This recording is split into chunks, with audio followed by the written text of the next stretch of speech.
Alright guys, Sam Pearce, IFBB Pro here, down here at shooting our first video together at Team Pearce headquarters. Everything's still a little bit bare, but we have some content through you guys. We've got Simon, my right hand man here as always, senior coach here at Team Pearce. First of all, what do you think of the joint, man? It's pretty legit, I've got to tell you. Still a fair bit of work to do, the ball's a bit bare. I've got to bring my trophies in, get some of Simon's trophies down here too so I can fill up the spaces. Yep. Haven't asked for that yet. Here guys, we're talking about today, when's the best time for you to be doing a contest? How do you know when you're ready? How do you know when your mindset's ready? How do you know if your body's ready? And do you even have what it takes to compete? Do you have the genetics? I mean, there's a lot of things that kind of factors through your head. What got you into competing? What made you obviously take the plunge to compete? How did you find out about it? And when did you have that first kind of initial thought, or who put that initial thought through that head of yours? Yeah, right. It's a very good question. It goes back a little while though. I think competing was always something I thought just as a bucket list. So when I started weight training, I thought, one day I wouldn't mind doing it just once to step on stage, because at that point in my training, it was so far out of my comfort zone, I couldn't actually even picture doing it. And to be honest, I actually trained for 9 years before I actually gained the courage to jump on stage for the first time. Now, how that came around was I knew of a woman that was training in my gym who competed quite often, and she said to me, you should have a crack at doing a show. And I kind of brushed it off and I said, nah, no way.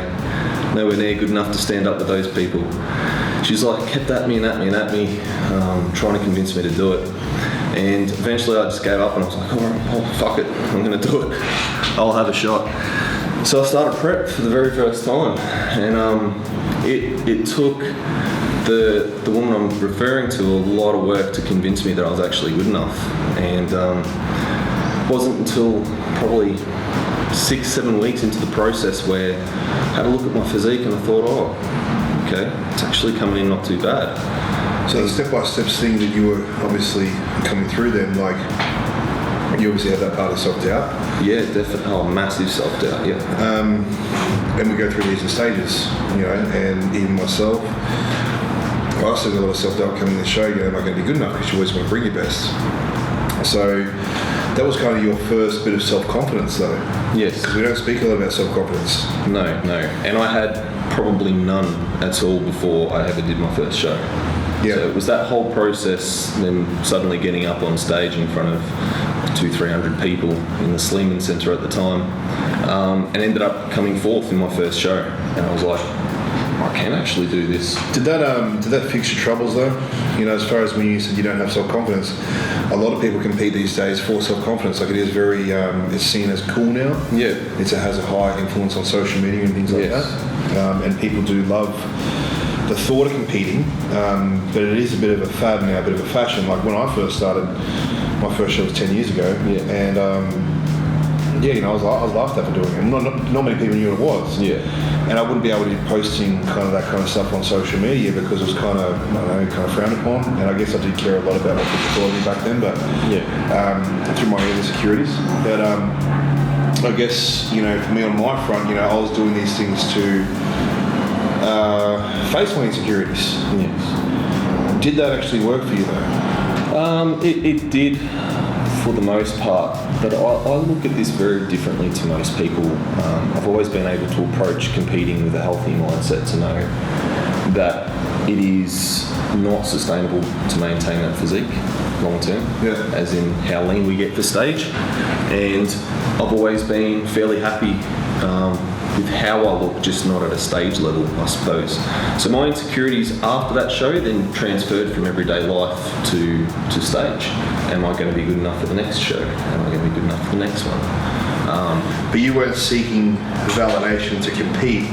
Therefore, if you compete, everyone's going to fall down to the ground for you saying, you're a champion because you won numerous overall titles and things like this in the IFBB, and you've won numerous IFBB shows and things like this, so a lot of people, I guess the point I'm trying to get across is they make the mistake in thinking that competing is going to put you up on this pedestal, just because you win a show.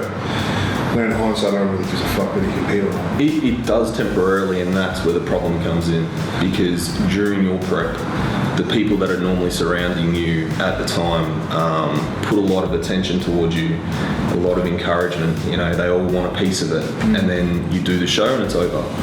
And when it's over, this is where I find a lot of people, including myself in the first couple of shows I did, where we struggled the most, because suddenly the limelight's gone. And the thought of having to go through that whole prep process again when you're new to the sport is kind of overwhelming. It's funny, hey, so it's not actually, when we talk about post-comp rebound, that's the key part, post-comp rebound, because if your mindset is not there, there is no fucking way in hell you're going to follow a diet after a show. Yeah. Think about it, because the only reason you follow a diet coming into a show, what people say to me, like, oh, it's so much easier when I was competing because I had a date. It's like, no, you had everyone blowing smoke up your ass. Yes. You had the attention. You had everyone saying, you're competing and all these other things. You're going to go do so well, right? Yeah. Oh, you're looking good. Yeah, you're looking great. Oh, you're going to kill it. You get a pro card. All of a sudden, there's been shows I haven't placed. There's been shows you haven't placed. Yeah. Burst your bubble. It's all over. Yeah. No one really gives a fuck. And you got to go around telling people that, oh yeah, no, yeah, I got 7th. Oh yeah, no, I got 12th. Yeah. In your head, you're saying it. People are, oh, that's still really good. They don't give a fuck. Yeah. But here's the other thing too, is that they don't give a fuck if you win either. It's only for you. After the bubbles burst, whether you compete, win, lose, or draw on stage, when you come off stage, look, the limelight's off. When's the next show? Everyone can talk about how good you look, but fuck, who cares? The next person look just as good. So, what are we essentially trying to get out of this? Like, what are we trying to build as a person? Like, what does this essentially teach you as a person when you start to realise these things? And it's not everyone else's fault that, they just kind of veer off to the next show. It's part of the sport. Yeah. It's like taking things personally if you're playing for the fucking Brisbane Broncos one year, and then, 5 years down the track, no one knows who the fuck you are. You can talk about memories all day. Yeah. But what are we actually doing this for? And I know the reason why, you're on Team Pearce. I know why I have so much trust in you to be training someone like myself and my athletes and growing the following you're building is that, you see past all that. And we need to be seeing past that. If we're going to become the coaches we want to be, the athletes we want to be, the competitors we want to be, we need to be able to apply this to everyday life with our friendships, relationships, families and things like that. And understanding that, this here is it's only temperamental, it's only something it's going to last a short period of time, and it's for you and for you only. It gets you to find you within yourself, and you need to be understanding these traits when you finish a show. Because the whole reason why you get into it is because, you want to see your body change and understand the hard work and the grind and all this kind of stuff. But when the show's over, what are you essentially doing? So that's why these plans in place, is to understand that, facing insecurities or competing, just because, you were fat at one stage or you were skinny, you want to get big, whatever it is, that won't hide those insecurities, won't get rid of them. Okay, but it can sure as hell help if you use it in the right way. Yeah. Am I correct? Yeah, definitely. It's definitely helped for me. I found, like you just said before, you nailed it. This whole bodybuilding thing is the foundation that you can use for everyday life. And if you can have that discipline throughout that time after you set the goal, what does it tell you? It tells you that because you set a goal, you're able to stick to something.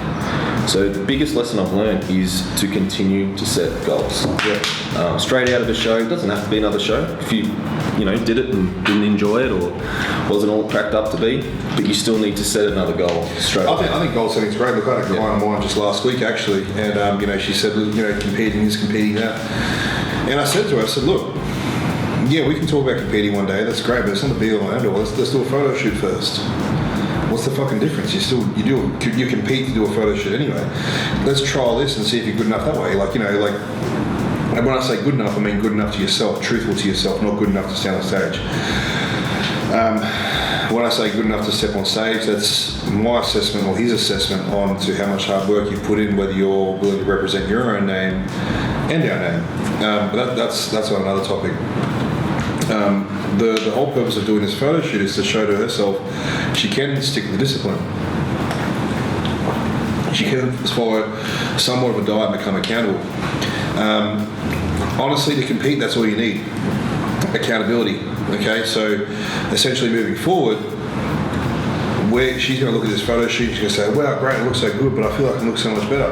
Well, guess what? You do that every bodybuilding show anyway. So use small tasks and small goal-setting principles for you to get up on stage if that's what you really want to do. My main piece of advice taking away from this video is if you really want to compete, you know deep within yourself whether you want to compete or not. Don't just do it because everyone else is doing it on Facebook and Instagram. Okay, don't just start doing it because there's many federations now. There's a lot more accepted. And it's growing here in the country and things like that. You know, that's not the way to look at it because it'll bite you in the ass. And if you're not ready to make those sacrifices, it's never going to, be your best option moving forward. That's where these underlying issues and insecurities can pop out because you actually haven't faced them first. And being in love with yourself first. Okay? And be realistic. Be realistic with your expectations. I know a lot of people who have done their first show and expected just to take it out, and when they didn't, complete disappointment. I've done it. You can't jump on the 100-metre track with Usain Bolt and expect to come first, rather.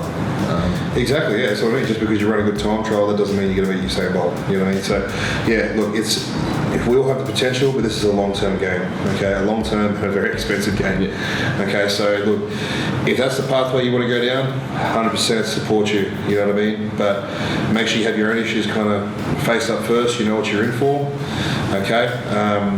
So you can enjoy it, guys. The message I want you to get away from all this is loving your life and loving what you're doing. You know, like I love competing for that purpose, and that's why I've stuck with it after all these years. You know, and it leads you down certain pathways. As I said in my previous videos, if you love what you do, you'll always be successful in what you do. Okay, so take those points away. Okay, learn to love the sport, learn to love your traits, learn to love, the task setting, the goal setting, the disciplines. Okay, you will never ever fail yourself if you take that piece of advice. Until next time, we out.